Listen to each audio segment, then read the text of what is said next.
Bismillahirrahmanirrahim. Assalamualaikum warahmatullahi wabarakatuh.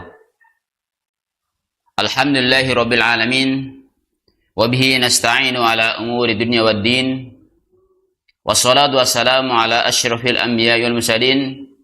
Wa ala alihi wa ashabihi wa man tabi'um bi ihsanin ila yaumiddin. Amma ba'du. Kaum muslimin wal muslimat, para pemirsa dimanapun Anda berada, dan juga adik-adikku yang sudah salihah, rahimani wa rahimakumullahu ajma'in. Pertama, kita bersyukur kepada Allah Subhanahu wa taala. Alhamdulillah, pada kesempatan yang baik ini kita dipertemukan kembali oleh Allah Subhanahu wa taala dalam kesempatan yang baik ini untuk menyampaikan kisah-kisah orang-orang yang saleh dan salihah. Kita mohon kepada Allah Subhanahu wa taala, semoga Allah Subhanahu wa taala memberikan kepada kita ilmu yang bermanfaat di dunia sampai di akhirat. Karena dengan membaca kisah-kisah, kita akan mengambil ibrah, pelajaran, hikmah dari kisah tersebut. Keduanya salat dan salam semoga tercurahkan kepada Nabi kita Muhammad sallallahu alaihi wasallam, juga kepada keluarganya, kepada para sahabatnya, dan kepada orang-orang yang mengikuti sunnah-sunnah beliau sampai hari kiamat. Adik-adikku yang semoga dirahmati oleh Allah Subhanahu wa taala, tentu kalian pernah mendengar pahlawan tanpa tanda jasa.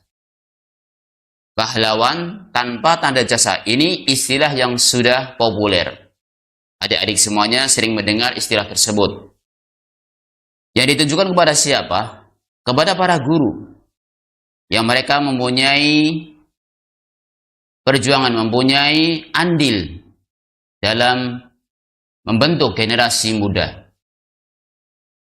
Kemudian bagaimana dengan para ulama yang mereka itu adalah mendidik ilmu agama, bukan hanya ilmu umum, tapi ilmu agama. Kalau guru kebanyakan mereka memberikan bekal ilmu umum dan juga ilmu agama. Nah, para ulama ini, para ulama ahlus sunnah itu memberikan bimbingan, bekal, arahan, didikan bagaimana biar selamat dunia dan akhiratnya, bukan hanya dunia. Maka lebih pantas mereka mendapatkan penghargaan, penghormatan pahlawan tanpa tanda jasa. Karena mereka telah memperjuangkan ajaran Al-Quran dan sunnah Nabi Shallallahu Alaihi Wasallam. Maka pantas Nabi kita Muhammad Shallallahu Alaihi Wasallam pernah menyampaikan bahwasanya al-ulama warasatul anbiya. Ulama adalah pewaris para nabi. Adik-adik semuanya. Maka kita berusaha menghormati, menghargai para ulama. Yang mereka sudah berjuang, menghabiskan umurnya untuk menegakkan agama Allah Subhanahu wa taala, menyebarkan syariat Allah Subhanahu wa taala. Maka insya Allah kita akan melanjutkan kisah tentang bagaimana para ulama memperjuangkan agama Islam ini, menyebarkan syariat Islam. Semoga bermanfaat untuk kita semuanya. Kali ini insya Allah kita akan mempelajari ulama yang sudah tidak asing, ulama yang beliau terkenal Darul Hijrah, ulama Madinah, yaitu Malik, Imam Malik. Adik-adik yang semoga dirahmati oleh Allah Subhanahu wa taala. Ketika ada pertanyaan, kemana Rasulullah sallallahu alaihi wasallam hijrah? Kemana Rasulullah sallallahu alaihi wasallam hijrah? Ketika mendapatkan tekanan-tekanan dari orang-orang kafir Quraisy di Mekah, jawabannya adalah ke Madinah. Beliau hijrah bersama para sahabat ke Madinah, kemudian mengembangkan Islam, mengajarkan Islam, dan terus berkembang Islam di Madinah. Maka Rasulullah SAW terus di Madinah, dan beliau mengajarkan Islam di Madinah dan meninggal pun di kota Madinah. Dan juga banyak para sahabat yang meninggal di kota Madinah. Maka di situ di kota Madinah terus bermunculan ulama dari satu ke ulama berikutnya. Di daerah Madinah sampai hari ini terus ada ulama yang kembali kepada Al-Quran dan Sunnah Nabi Shallallahu Alaihi Wasallam. Setelah Rasulullah Shallallahu Alaihi Wasallam wafat, orang-orang dari penjuru Arab dan sekitarnya terus berdatangan ke kota Madinah. Untuk apa kira-kira? Untuk belajar kepada para ulama dari kalangan sahabat. Karena tadi belajar kepada Rasulullah SAW, kemudian banyak para sahabat, banyak ulama dari kalangan sahabat, dan akhirnya dari luar pun belajar kepada sahabat Nabi SAW. Seperti Abdullah bin Abbas, Anas bin Malik, Ubay bin Ka'ab, dan yang lainnya. Sampai saat ini pun kota Madinah selalu memiliki ulama yang hebat di setiap zamannya. Ini kelebihan di kota Madinah. Sampai hari ini ulama terus bermunculan. Nah, salah satu di antara para ulama itu adalah Imam Malik rahimahullah. Siapa? Imam Malik rahimahullah, ulama Madinah. Beliau ulama yang sangat terkenal dan dihormati di kota Madinah. Bahkan Imam Malik rahimahullah dijuluki dengan Imam Darul Hijrah. Apa dari kesemuanya tadi? Julukan Imam Malik adalah Imam Darul Hijrah. Imam di kota Madinah. Artinya imam dari kota tempat hijrah. Berarti Imam Malik sangatlah dihormati oleh penduduk Madinah dan orang-orang dari kota lainnya. Jadi orang-orang di kota Madinah dan dari lain kota Madinah mengenal Imam Malik. Kenapa dikenal? Karena beliau seorang ulama besar di kota tersebut. Tentu aja ketika ada ulama besar di kota mana saja akan mudah dikenal oleh banyak orang, bahkan dari luar kota. Itulah karena punya ilmu, memiliki kedudukan ilmu, mempunyai ilmu, maka secara otomatis akan dikenal oleh banyak orang. Itulah Imam Malik, Imam Darul Hijrah. Kemudian bagaimana kelahiran dan nama Imam Malik ini? Dijelaskan di sini bahwa Imam Malik, keluarga Imam Malik bukanlah penduduk asli Madinah. Kakek Imam Malik rahimahullah berasal dari Yaman. Jadi Malik ini, Imam Malik berasal dari keturunan Yaman. Kemudian pindah ke Madinah. Pada masa Khalifah Umar bin Khattab, kakek Imam Malik pindah ke Madinah agar dapat belajar langsung dengan para sahabat. Jadi tujuan ke Madinah, dari Yaman ke Madinah, tujuannya adalah untuk thalabul ilmi, untuk mencari ilmu, menuntut ilmu agama. Karena tadi dikenal di Madinah tempat para ulama. Di Madinah tempat di mana digemblengnya para sahabat pada Rasulullah SAW. Maka di situ sumber ilmu berdatangan dari berbagai negara. Salah satunya tadi adalah bapak daripada Imam Malik. Kakek daripada Imam Malik datang ke Madinah. Jarak antara Yaman dan Madinah ratusan kilometer. Ketika itu tidak ada kendaraan kecuali unta atau kuda. Kalau sekarang bisa pakai bis, ya, bisa pakai bis dari Yaman ke Madinah misal, atau mungkin pakai kendaraan yang lainnya. Kalau dulu masih pakai unta. Subhanallah, perjalanan yang begitu jauh. Kalau dari Madinah ke Mekah atau Mekah ke Madinah itu sudah jauh, 450-an kilometer. Kalau perjalanan pakai bis sekarang udah 5 jam, subhanallah, bagaimana kalau pakai unta? Begitu perjuangan yang luar biasa. Semangat inilah yang kemudian menurun kepada Imam Malik. Jadi kakak Imam Malik yang semangat dari Yaman menuju ke Madinah untuk belajar, ini ternyata menurun kepada cucunya itu Imam Malik, semangat untuk belajar, mengkaji agama Allah Subhanahu wa taala. Itulah contoh, masyaallah, adik-adik semuanya yang semoga dirahmati Allah Subhanahu wa taala. Itu kakeknya semangat dan ternyata turun kepada cucunya. Kemudian Imam Malik rahimahullah lahir di kota Madinah pada tahun 93 Hijriah. Kalau keturunannya dari keturunan Yaman. Kemudian dia lahir di kota Madinah tahun 93 Hijriah. Nama lengkap beliau siapa coba? Nama lengkap beliau adalah Malik bin Anas. Malik bin Anas. Ya. Malik bin Anas bin Malik Al-Asbuhi. Jadi namanya Malik bin Anas bin Malik Al-Asbuhi. Itu nama beliau. Selain dijuluki dengan Imam Darul Hijrah, Imam Malik juga dipanggil dengan sebutan Abu Abdillah. Itu kunyah. Kunyah beliau namanya Abu Abdillah. Jadi panggilan untuk Imam Malik Abu Abdillah. Atau tadi dikenal dengan Imam Darul Hijrah. Kenapa Abu Abdillah coba? Karena beliau adalah punya anak namanya Abdullah. Makanya Abu Abdillah kunyahnya. Abu Abdillah. Jadi kalau ada anak pertama namanya Abdullah, jadi Abu Abdillah. Namanya kunyah. Itu bagian daripada sunnah Nabi Shallallahu Alaihi Wasallam. Karena anak paling tua dari Imam Malik bernama siapa tadi? Abdullah. Berarti dia punya gelar, punya kunyah namanya Abu Abdillah.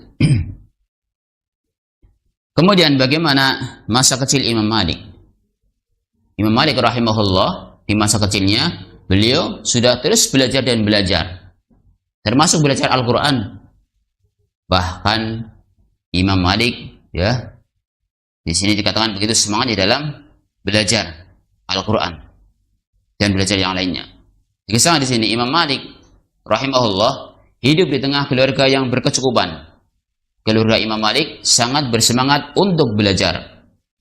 Bukan cuma Imam Malik, tapi keluarganya pun ikut semangat dalam belajar. Coba bayangkan, kalau sudah keluarganya mendukung, ayah, ibu, dan keluarganya mendukung seseorang untuk belajar agama, subhanallah, itu nikmat yang besar. Maka disyukuri ketika adik-adik semuanya, anak-anak semuanya, kok ayahnya, ibunya, saudaranya mendukung Anda untuk belajar agama, alhamdulillah. Seperti kakek mereka, sejak kecil Imam Malik sudah terbiasa dengan belajar. Kedua orang tua Imam Malik rahimahullah murid para sahabat Rasulullah Shallallahu Alaihi Wasallam. Jadi kedua orang tua Imam Malik adalah murid sahabat atau murid Rasulullah Shallallahu Alaihi Wasallam. Berarti sahabat Nabi Shallallahu Alaihi Wasallam. Bahkan paman Imam Malik yang bernama Nafi rahimahullah murid terbaik sahabat Abdullah bin Umar. Berarti dari kalangan keluarga yang sudah kenal agama. Bahkan dari pamannya, paman Imam Malik, yaitu Nafi rahimahullah, murid terbaik sahabat Abdullah bin Umar. Jadi murid yang terkenal, murid terbaiknya sahabat Abdullah bin Umar. Siapa? Nafi tadi. Pamannya Malik. Pamannya Imam Malik. Awalnya Imam Malik belajar bersama saudaranya yang bernama Nador. Namun karena kecerdasannya, Imam Malik rahimahullah mampu melampaui kemampuannya. Kemampuan siapa? Kemampuan Nador. Ibu Imam Malik rahimahullah yang bernama Aliyah bintu Syuraik. Ibunya namanya Aliyah bintu Syuraik adalah orang yang paling memperhatikan anak-anaknya dalam belajar. Sehingga ibu Imam Malik memilihkan guru-guru yang terbaik untuk mengajarkan Imam Malik. Subhanallah, ini contoh ibu yang perhatian. Perhatian kepada anaknya, memperhatikan kepada anaknya. Kemudian beliau memilihkan guru-guru terbaiknya untuk putranya sendiri, untuk Imam Malik. Siapa ibunya tadi? Aliyah binti Syuraik. Subhanallah, itulah perjuangan sang ibu. Ya. Ibu yang bagus akan mengarahkan anaknya kepada kebaikan, kepada kalau belajar agama. Maka kita hendaknya bisa mengambil ibrah bagaimana seorang ibu memperhatikan anaknya, perhatian agama. Lebih banyak lagi. Selain memilihkan guru terbaik, ibu Imam Malik juga mengajari Imam Malik adab dan sopan santun dalam belajar. Bukan hanya memilihkan, tapi diajarkan tentang etika, adab, sopan santun, bagaimana kamu nanti bersama gurunya, menghormati gurunya, mendengarkan gurunya, dan yang lainnya. Ibu Imam Malik selalu memakaikan pakaian yang bersih dan rapi kepada Imam Malik rahimahullah sebelum belajar. Ini diantara etika adab ketika seorang mau belajar, pakai pakaian yang bersih, yang rapi, bahkan yang wangi. Nah, ini ternyata ibunya Imam Malik paham tentang kode etik atau etika ketika thalabul ilmi. Maka Imam Malik dikasih pakaian yang bagus, kemudian pakai wewangian, kemudian rapi, subhanallah. Maka ibu-ibu semuanya yang dia selalu memperhatikan anaknya, insya Allah amalan kalian itu tidak akan sia-sia. Ketika memperhatikan anaknya untuk berpakaian rapi, kemudian dikasih wewangian, biar ketika thalabul ilmi tambah semangat, itu adalah amalan yang mulia. Kemudian Imam Malik rahimahullah pun menjadi orang yang sangat menghormati ilmu, sehingga Imam Malik bisa dengan cepat menguasai beberapa ilmu, berbagai bidang ilmu seperti ilmu hadis, tafsir, dan fikih. Subhanallah, atas pertolongan Allah Subhanahu wa taala, kemudian kesemangatan beliau, kemudian doa orang tuanya dan dukungan dari keluarganya, Imam Malik rahimahullah bisa mengetahui, bisa menguasai beberapa ilmu. Ada ilmu tafsir tadi, kemudian ilmu hadis, dan ilmu fikih. Ini merupakan karunia besar dari Allah Subhanahu wa taala. Kemudian Imam Malik memulai belajar dengan serius di usia belasan tahun. Dengan kecerdasan yang dimilikinya, Imam Malik dengan cepat menghafal Al-Quran dan ribuan hadis. Ya, dengan kecerdasan beliau, Imam Malik bisa menghafal Al-Quran dan ribuan hadis. Bukan satu dua hadis, tapi ribuan hadis.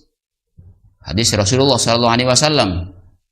Saat berusia 21 tahun, Imam Malik sudah menjadi seorang ulama yang disegani di kota Madinah. Allahu Akbar. Coba umur 21 tahun. Kalau sekarang umur 21 tahun lagi muda-mudanya. Baru tamatan SMA. Tapi Imam Malik subhanallah sudah menjadi ulama besar dan dikenal di kota Madinah. Sudah menyampaikan ilmunya. Bahkan ulama yang disegani di kota Madinah tersebut, itu banyak pula yang orang-orang dari luar kota Madinah yang datang untuk belajar kepada Imam Malik. Umur 21 tahun, Imam Malik yang sudah dikenal di kalangan Madinah menjadikan orang-orang yang di sekitar Madinah pada belajar pada beliau. Kemudian yang dari luar Madinah pun subhanallah pada belajar, padahal umurnya masih muda, 21 tahun. Makanya kita kenal adalah pepatah Arab, wal alimu kabirun wa in kana hadasan. Orang alim itu dikatakan orang yang besar, orang yang hebat, ya, kabir. Wa in kana hadasan, walaupun dia masih muda. Jadi kalau dia sudah punya ilmu, walaupun masih muda, dia akan dikatakan sebagai syekh, sebagai guru yang wajib kita hormati dan hargai. Karena di kota Madinah banyak ulama, Imam Malik tidak pernah pergi keluar kota Madinah untuk belajar. Ini bukan karena Imam Malik malas, namun karena memang di Madinah banyak ulama terbaik berkumpul. Maka Imam Malik lebih memilih untuk berguru pada ulama-ulama Madinah saja, dan terbukti Imam Malik menjadi seorang ulama yang dihormati oleh banyak orang. Jadi Imam Malik rahimahullah ini tidak keluar ke kota lain, keluar negeri tidak, untuk belajar. Kenapa? Karena Imam Malik melihat bahwa di Madinah sudah banyak ilmu, sudah banyak ulama, dan situ banyak sekali ulama, dan beliau mengambil ilmu dari para ulama yang ada di Madinah. Maka beliau tidak keluar ke luar negeri, bukan karena malas, tapi karena sudah mencukupkan belajar dengan para ulama yang ada di Madinah. Subhanallah, bagaimana sikap Imam Malik yang cerdas. Bila melihat kondisi yang bagus, cukuplah. Beliau mencukupkan belajar di kota tersebut tanpa harus keluar ke Madinah. Ini juga bisa mengambil hikmah. Jadi ketika seseorang belajar di tempat tersebut, di situ sudah ada ulama yang mumpuni dan banyak ulama, tidak harus ke luar negeri. Cukup di tempat tersebut sebagaimana Imam Malik rahimahullah. Itu bagaimana Imam Malik di masa kecil, kemudian beliau dewasa, kemudian dia juga menjadi ulama dan terus belajar dan berdakwah. Kemudian bagaimana sikap Imam Malik rahimahullah terhadap ilmu hadis. Beliau sangat menghormati ilmu hadis, sangat menghormati ilmu. Bahkan Imam Malik ketika menyampaikan ilmu, ya, beliau menjaga kesuciannya, pakaiannya rapi, bahkan pakai wewangian. Dan Imam Malik adalah orang yang terkenal, dikenal di daerah Madinah, disegani dan dihormati. Maka suatu hari ada yang bertanya, ada apa gerangannya? Kenapa ada dihormati? Kenapa ada disegani? Di antaranya adalah beliau menjawab, saya ketika membaca hadis Nabi Sallallahu Alaihi Wasallam, menyampaikan hadis Nabi Sallallahu Alaihi Wasallam, selalu menjaga kesuciannya, menjaga kerapihannya, dan juga menjaga untuk selalu wangi. Subhanallah. Maka di situ adalah barokah dari Allah Subhanahu Wa Taala karena menghargai ilmu, karena menghargai hadis-hadis Nabi Sallallahu Alaihi Wasallam berarti menghargai Nabi Sallallahu Alaihi Wasallam. Coba kita perhatikan, menghormati hadis Rasulullah Sallallahu Alaihi Wasallam. Adik-adik yang semoga dirahmati Allah Subhanahu Wa Taala, Imam Malik seorang ulama yang sangat berwibawa. Setiap orang akan merasa segan terhadap Imam Malik. Kalau melihat beliau akan segan, hormat sama beliau. Tidak ada orang yang berani untuk mempermainkan Imam Malik. Bahkan khalifah di zaman itu yang bernama Al-Mahdi sangat menghormati Imam Malik. Jadi dari segi langkah-langkah beliau, sikap beliau sudah disegani oleh orang-orang. Bahkan ulama lain menghormatinya. Bahkan khalifah pun sangat segan dan menghormati Imam Malik. Coba tahukah adik-adik semuanya, apa rahasia Imam Malik rahimahullah dihormati banyak orang sampai khalifah juga menghormatinya? Nah, tadi saya sampaikan di awal. Salah satu murid Imam Malik, salah satu murid Imam Malik rahimahullah yang bernama Ibnu Abi Uwais. Ibnu Abi Uwais itu murid Imam Malik. Menceritakan alasan mengapa Imam Malik rahimahullah bisa sangat dihormati oleh semua kalangan, mulai dari rakyat jelata sampai khalifah. Ini rahasianya. Diceritakan oleh siapa? Ibnu Abi Uwais. Apa sih rahasianya? Kenapa dihormati dan kenapa disegani? Ibnu Abi Uwais berkata, Imam Malik rahimahullah jika ingin membacakan hadis, beliau berwudu dulu, lalu duduk di tengah kursinya dan merapikan jenggot. Jika Imam Malik rahimahullah sudah merasa nyaman dan tenang dalam duduk, barulah beliau membacakan hadis. Subhanallah. Sudah wudu, kemudian dia duduk posisi dengan tenang, kemudian dirapikan jenggotnya, kemudian ketika sudah nyaman, beliau mulai menyampaikan hadis Nabi Shallallahu Alaihi Wasallam. Ini disampaikan oleh Ibnu Abi Uwais. Di antara rahasia kenapa Imam Malik disegani oleh banyak orang, dihormati oleh banyak orang, karena beliau bersikap demikian. Ibnu Abi Uwais juga berkata, Imam Malik rahimahullah tidak suka membaca hadis di jalanan sambil berdiri dan terburu-buru. Bahkan beliau menyampaikan bahwa Imam Malik rahimahullah tidak suka membaca hadis di jalanan dan sambil kayak terburu-buru. Diceritakan oleh muridnya sendiri. Jadi selalu beliau dengan tenang, kemudian membaca hadis Nabi Shallallahu Alaihi Wasallam. Tahukah adik-adik mengapa Imam Malik selalu berwudu dan duduk tenang sebelum membacakan hadis? Saat ditanya, Imam Malik menjawab, aku ingin hadis dari Rasulullah SAW yang aku sampaikan dapat dipahami dengan baik. Jadi ketika Imam Malik berwudu, kenapa sih? Saya berharap agar hadis yang aku sampaikan ini bisa dipahami dengan baik oleh para pendengarnya.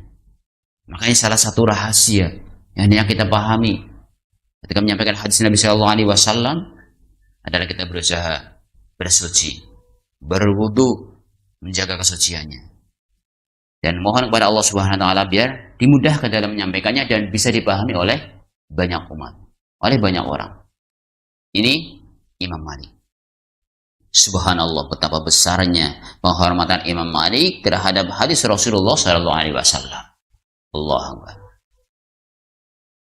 Kemudian murid Imam Malik bernama Ma'in bin Isa. Kalau tadi Ibnu Abi Uwais, sekarang murid yang lain berkata, yaitu Ma'in bin Isa rahimahullah punya cerita lain.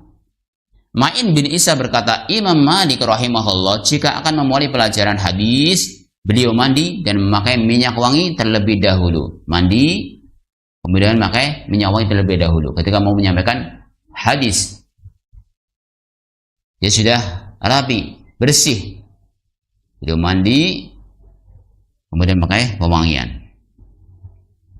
Jika saat pelajaran ada murid yang bersuara keras, Imam Malik rahimahullah akan memarahinya.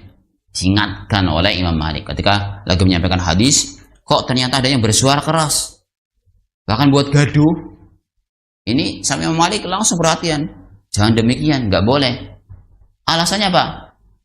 Karena Imam Malik memarahinya sambil membacakan firman Allah Subhanahu wa taala, "Ya ayyuhalladzina amanu la tarfa'u aswatakum fawqa sautin nabi." Wahai orang-orang yang beriman, jangan kalian mengangkat suara kalian di atas suara Nabi sallallahu alaihi wasallam. Nah, ketika menyampaikan hadis Nabi sallallahu alaihi wasallam kok ribut, suaranya malah gaduh, bicara sendiri, maka nanti bisa terkena ayat ini. Ini perhatian bagi adik-adik semuanya, kaum muslimin dimanapun anda berada, rahimani wa rahimakumullah ajmain. Ketika hadis Nabi SAW dibacakan, diam, dengarkan baik-baik, renungkan hadis tersebut. Karena tadi Allah berfirman, wahai orang-orang yang beriman, jangan kamu angkat suara kalian di atas suara Nabi SAW. Nah, Imam Malik berkata, orang yang mengeraskan suaranya ketika sedang dibacakan hadis Rasulullah SAW berarti dia seperti mengeraskan suaranya melebihi suara Rasulullah SAW.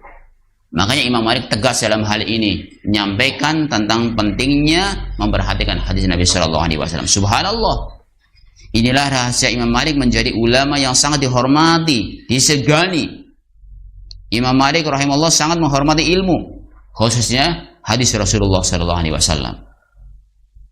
Dengan menghormati hadis Rasulullah SAW, maka Allah Subhanahu Wa Taala mengangkat derajat dan kemuliaan Imam Malik rahimahullah sehingga disegani dan dihormati oleh semua orang. Ini hadis Nabi SAW. Bagaimana dengan Al-Quran? Ketika dibacakan, bagaimana kita membaca Al-Quran? Sungguh lebih olah untuk bersuci dan juga diam ketika dibacakan Al-Quran. Hadis Nabi SAW ketika dibacakan sama Imam Malik harus diam, mendengarkan baik-baik. Subhanallah, ternyata ini adalah rahasia kenapa Imam Malik dihormati dan disegani. Ini penuturan daripada murid-muridnya. Ya, tadi Ibnu Abi Uwais dan juga murid beliau yang bernama yaitu Ma'in bin Isa. Ma'in bin Isa. Kemudian adik-adik yang semoga dirahmati Allah Subhanahu wa taala. Beliau juga ulama yang tekun untuk menulis hadis, mengumpulkan hadis-hadis Nabi sallallahu alaihi wasallam. Bahkan sampai beliau mengumpulkan sebuah hadis kumpulan jadi tulis dalam sebuah kitab itu Al-Muwatta, kumpulan hadis-hadis Nabi sallallahu alaihi wasallam. Adik-adik yang dirahmati Allah Subhanahu wa taala. Coba kita lihat, Imam Malik adalah ulama pertama yang menulis kitab berisi kumpulan hadis-hadis Rasulullah SAW. Kitab kumpulan hadis Imam Malik berjudul Al-Muwatta. Imam Malik rahimahullah tidak sembarangan dalam menuliskan hadis dalam kitab Al-Muwatta. Imam Malik rahimahullah hanya akan menuliskan hadis yang diceritakan oleh orang-orang yang terpercaya dan memiliki hafalan yang bagus. yang dituliskan, yang dituangkan dalam kitab Al-Muwatta, bahwa hadis-hadis yang diriwayatkan oleh orang-orang yang terpercaya dan kuat hafalannya, yang thiqah, yang kuat hafalannya. Dan Imam Malik juga ulama yang berhati-hati dalam berfatwa. Coba kita lihat bagaimana sikap Imam Malik ketika banyak pertanyaan. Ada orang yang datang jauh-jauh ke Imam Malik, bertanya, banyak pertanyaan, ternyata yang dijawab hanya beberapa pertanyaan. Tidak semuanya dijawab. Padahal dia sampai mengatakan, saya itu jauh-jauh dari tempat yang jauh untuk bertanya kepada engkau, wahai Imam Malik. Sabitnya hanya menjawab yang itu. Yang lainnya katakan, sampaikan kepada masyarakat, Imam Malik tidak tahu. Subhanallah. Bagaimana sikap beliau? Coba kita perhatikan. Coba bagaimana kita lihat bagaimana dalam sikap beliau. Sebagai seorang ulama, Imam Malik tentunya sering didatangi oleh banyak orang untuk bertanya tentang hukum-hukum agama. Namun tahukah adik-adik bahwa Imam Malik pernah didatangi oleh seorang dari kota yang jauh, ini di sini, dari Madinah, jauh dari Madinah. Orang itu bertanya banyak hal tentang permasalahan agama dan Imam Malik hanya menjawab beberapa pertanyaan saja. Apakah Imam Malik itu bodoh? Tentu saja tidak. Imam Malik rahimahullah memiliki alasan kenapa beliau hanya menjawab sedikit pertanyaan orang itu. Beliau sangat hati-hati dalam berfatwa. Abdurrahman bin Mahdi rahimahullah menceritakan tentang kedatangan orang itu kepada kita. Abdurrahman bin Mahdi berkata, pada suatu hari aku melihat seseorang datang kepada Imam Malik dan bertanya kepada beliau. Ini kata Abdurrahman bin Mahdi. Ada orang datang kepada Imam Malik dan bertanya kepada beliau. Imam Malik menjawab, apa katanya? Aku tidak tahu. Aku tidak tahu. Jawaban Imam Malik. Orang itu berkata, aku datang dari tempat yang jauh agar aku dapat mendapat jawaban dari pertanyaan-pertanyaanku. Ya, aku datang dari tempat yang jauh. Aku sini agar mendapatkan jawaban dari pertanyaan-pertanyaanku. Tetapi engkau malah berkata tidak tahu. Itu. Menurut adik-adik, apa jawaban Imam Malik? Apakah Imam Malik tetap menjawab pertanyaan itu karena merasa malu dan agar tidak dianggap bodoh? Coba adik-adik perhatikan. Perhatikan jawaban Imam Malik berikutnya. Imam Malik menjawab, jika kamu kembali ke kotamu, ke kaummu, ke masyarakatmu, beritahukan kepada masyarakat di sana bahwa Malik berkata kepadamu, aku tidak tahu. Dan sampaikan aja kepada masyarakatmu, sampaikan di sana, Malik tidak tahu. Sudah, selamat. Karena mengatakan tidak tahu separuh daripada ilmu, adik-adik semuanya.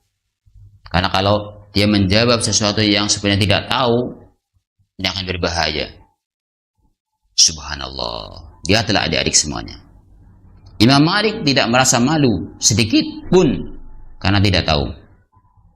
Walaupun orang-orang mengatakan Imam Malik adalah seorang ulama besar, namun saat Imam Malik tidak mengetahuinya, beliau tidak mau menjawabnya dengan asal-asalan. Imam Malik tidak mau jika ternyata jawabannya salah dan orang-orang mengikutinya. Ini kehati-hatian beliau. Hati-hatinya beliau dalam berfatwa. Subhanallah. Coba bayangkan aja. Beliau nggak gengsi loh. Nggak gengsi. Ini penyakit yang kadang menimpa pada seorang adalah gengsi. Ketika gengsi dia hanya semaunya sendiri. Maka hati-hati. Dia telah bagaimana Imam Malik. Kemudian adik-adik semuanya yang semoga dirahmati oleh Allah Subhanahu wa taala dan para pemirsa dimanapun Anda berada. Barakallahu fiikum ajma'in. Coba kita perhatikan kata-kata mutiara dari Imam Malik rahimahullah. Banyak ucapan Imam Malik yang berisi nasihat. Di antara nasihat Imam Malik adalah orang yang suka memuji dirinya sendiri berarti kehormatannya itu hilang. Orang yang memuji dirinya sendiri berarti kehormatannya hilang. Jadi sebaiknya adik-adik semuanya, kita semuanya nggak usah banyak memuji dirinya sendiri, karena hakikatnya mengurangi kehormatan kita. Kalau memang kita dasarnya baik, insya Allah Allah akan tahu, Allah akan melihatnya, dan orang-orang sekitar pun akan mengetahui kebaikan kita. Makanya kalau kita melihat firman Allah Subhanahu wa taala, wa qul i'malu fasayallahu a'malakum wa rasuluhu wal mu'minun. Udah kerjakan, lakukan amal soleh, maka Allah Subhanahu wa taala akan melihat amalan kalian. Dan juga para rasul atau Rasulullah saat Rasulullah masih hidup, dan juga orang yang beriman. Jadi itu suatu prinsip kunci dalam beramal, agar kita terbimbing beramal karena Allah Subhanahu wa taala. Jangan beramal nunggu komentar orang lain. Kalau komentarnya kadang mengkritik kita, padahal kita adalah dalam keadaan benar dan jelas, kadang goyah. Ini makanya terus mohon kepada Allah Subhanahu wa taala kekuatan. Itulah nasihat Imam Malik kepada kita. Jangan menjadi orang sombong yang suka memuji diri sendiri. Jadilah orang yang rendah hati. Jika adik-adik sombong dan suka memuji dirinya sendiri, teman-teman akan menjauhi adik-adik semuanya. Jadi kalau sombong, memuji dirinya sendiri, tentu teman-teman pada gak suka. Bahkan adik-adik juga tidak akan dihargai oleh teman-teman. Kalau adik-adik menjadi anak yang rendah hati dan tidak suka memuji dirinya sendiri, teman-teman akan menyukainya. Begitu. Jadi kalau kalian adik-adik semuanya memuji dirinya sendiri, nanti malah pada nggak suka. Tapi kalau rendah diri, ya, dia akan dihargai. Atau rendah hati, maaf, rendah hati, dia akan dihargai oleh teman-temannya. Imam Malik juga pernah berkata, sesungguhnya Allah membagi amalan seperti membagi rezeki. Allah membagi amalan sebagai membagi rezeki. Ada yang Allah mudahkan untuk rajin sholat. Jadi ada orang yang rajin sholat. Sholatnya rajin, namun susah berpuasa. Puasa sunnah. Dia rajin sholatnya, tapi puasa sunnah agak berat. Ada orang yang demikian. Ada juga yang Allah mudahkan untuk bersedekah, tapi susah berpuasa. Mudah bersedekah, kalau sedekah cangcung, pral-prol. Orang Kebumen bilang pral-prol, cangcung, sedekah. Tapi ketika berpuasa sunnah, dia agak berat. Ada juga yang Allah mudahkan untuk berjihad. Jadi masing-masing ada kelebihannya. Kita lihat sisi positifnya. Nah, adik-adik yang mungkin pernah melihat ada teman atau saudara yang rajin sholat namun jarang berpuasa. Ada juga teman atau saudara yang hanya sholat wajib namun rajin berpuasa. Inilah yang dimaksudkan oleh Imam Malik. Jadi setiap orang juga sudah Allah Subhanahu wa taala bagi amalan yang mudah untuk dia dikerjakan. Ada yang mudah berpuasa, ada yang mudah bersedekah, ada yang mudah untuk melakukan amalan yang lainnya. Oleh karena itu, tidak boleh kita mengecek orang yang misalnya kurang rajin berpuasa sunnah. Nggak boleh mengecek. Bisa jadi dia rajin bersedekah atau sholat. Jadi kita lihat sisi kelebihannya. Jadi jangan merendahkan orang lain. Adik-adik yang semoga dirahmati oleh Allah Subhanahu wa taala, kita lihat bagaimana jasa Imam Malik. Jasa Imam Malik rahimahullah. Pada saat Rasulullah SAW hidup, Rasulullah SAW melarang para sahabat untuk menulis perkataan beliau selain Al-Quran. Namun setelah Rasulullah SAW dan para sahabatnya meninggal dunia, mulailah penulisan hadis-hadis Rasulullah SAW. Salah satu guru Imam Malik bernama Imam Az-Zuhri adalah ulama pertama yang mengumpulkan hadis dalam satu buku, namun tidak diurutkan sesuai dengan judulnya. Siapa tadi? Imam Az-Zuhri mengumpulkan hadis-hadis Nabi Sallallahu Alaihi Wasallam tapi tidak diurutkan. Adik-adik yang dirahmati oleh Allah Subhanahu Wa Taala, di masa Imam Malik rahimahullah banyak orang yang memalsukan hadis. Imam Malik rahimahullah pun merasa harus melindungi hadis Rasulullah Sallallahu Alaihi Wasallam. Maka Imam Malik menetapkan hadis Rasulullah Sallallahu Alaihi Wasallam hanya bisa diterima jika diceritakan oleh orang-orang yang terpercaya dan kuat hafalannya. Beliau akan menerima hadis yang diceritakan oleh orang yang terpercaya dan kuat hafalannya. Adik-adik yang semoga dirahmati oleh Allah Subhanahu wa taala, setelah meneliti hadis-hadis yang ada, Imam Malik lalu mengumpulkan dalam satu buku yang diberi judul yaitu Al-Muwatta yang sudah kami sampaikan di depan tadi. Jika Imam Malik menemukan hadis yang diceritakan oleh orang yang tidak baik, maka Imam Malik tidak akan menuliskan hadis tersebut. Ini jasa beliau, perjuangan beliau mengumpulkan hadis Nabi Shallallahu Alaihi Wasallam. Oleh karena itu, kitab Al-Muwatta ini menjadi dasar dan rujukan bagi kitab-kitab hadis lainnya, seperti Sahih Bukhari, Sahih Muslim, dan yang lainnya. Ibnul Arabi rahimahullah berkata, Al-Muwatta adalah dasar pertama dan inti dari kitab-kitab hadis. Yang kedua adalah Sahih Bukhari, dan kitab-kitab lainnya ditulis merujuk kepada kedua kitab tersebut. Subhanallah, ini termasuk kitab yang awal dikumpulkan oleh Imam Malik. Hadis-hadis yang dari orang-orang yang kuat dan hafalannya juga kuat, orang terpercaya dan hafalannya kuat. Itu bagaimana perjuangan Imam Malik rahimahullah ketika belajar, semangat, kemudian juga menyampaikan ilmunya. Bahkan Imam Malik mengumpulkan hadis Nabi Shallallahu Alaihi Wasallam dari orang-orang yang thiqah, yang terpercaya dan kuat hafalannya. Namun akhirnya Imam Malik juga manusia biasa yang meninggal dunia menghadap Allah Subhanahu Wa Taala. Imam Malik rahimahullah meninggal dunia pada hari di pagi hari tanggal 14 Rabiul Awal tahun 179 Hijriah. 179 Hijriah. Jadi kalau lahirnya tadi 93 Hijriah, beliau meninggal tahun 179 Hijriah. Maka semoga Allah SWT merahmati Imam Malik dan juga kita semuanya, dan semoga kita bisa meneladani kebaikan Imam Malik rahimahullah. Adik-adik yang semoga dirahmati Allah Subhanahu wa taala, dari kisah Imam Malik yang begitu indah, bagaimana perjuangan beliau, bagaimana sikap beliau ketika mengajarkan ilmu, kita bisa mengambil pelajaran penting dari kisah Imam Malik. Yang pertama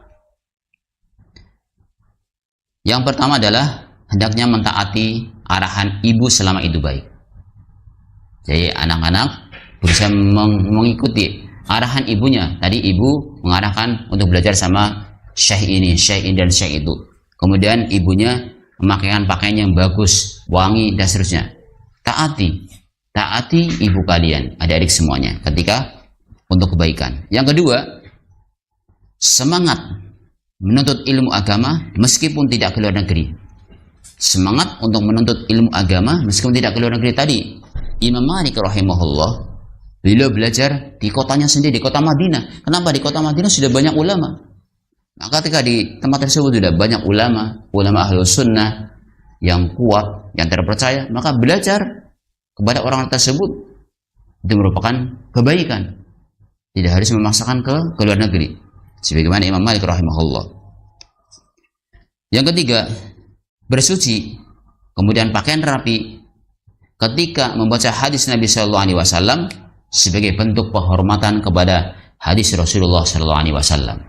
Sebagaimana tadi dikisahkan bagaimana kenapa Imam Malik disegani banyak orang. Diceritakan oleh muridnya sendiri, karena beliau ketika membaca hadis selalu menjaganya, menjaga kesucian dan bersih. Kemudian melarang murid-murid mengangkat suara ketika hadis Nabi Shallallahu Alaihi Wasallam disampaikan, karena beduk kalau ketika mengangkat suara berarti melampaui suara Nabi Shallallahu Alaihi Wasallam. Yang kelima, jangan membanggakan diri sendiri, karena hakikatnya adalah menurunkan kehormatannya dia sendiri. Kemudian yang keenam, pelajaran keenam adalah amalan itu berbeda-beda. Tadi ada yang semangat sholatnya, mungkin puasa sunnahnya agak kurang, maka lihat segi positifnya, jangan merendahkan orang lain. Dan yang terakhir, jangan malu untuk mengatakan saya tidak tahu. Sebagaimana Imam Malik rahimahullah tadi, ketika datang orang yang jauh untuk bertanya tentang ilmu, ternyata beliau enggak segan-segan. Ya, enggak malu untuk mengatakan saya tidak tahu. Ini kisah Imam Malik rahimahullah, ulama ahlus sunnah wal jamaah yang hendaknya kita bisa mengambil pelajaran. Semoga Allah Subhanahu wa taala berikan kepada kita ilmu yang bermanfaat, dan Allah berkahi kepada kita semuanya, dan Allah rahmati Imam Malik dan kita semuanya. Amin ya rabbal alamin. Akhirnya kita tutup dengan doa kafaratul majlis. Subhanakallahumma wa bihamdika asyhadu an la ilaha illa anta astaghfiruka wa atubu ilaik. Assalamualaikum warahmatullahi wabarakatuh.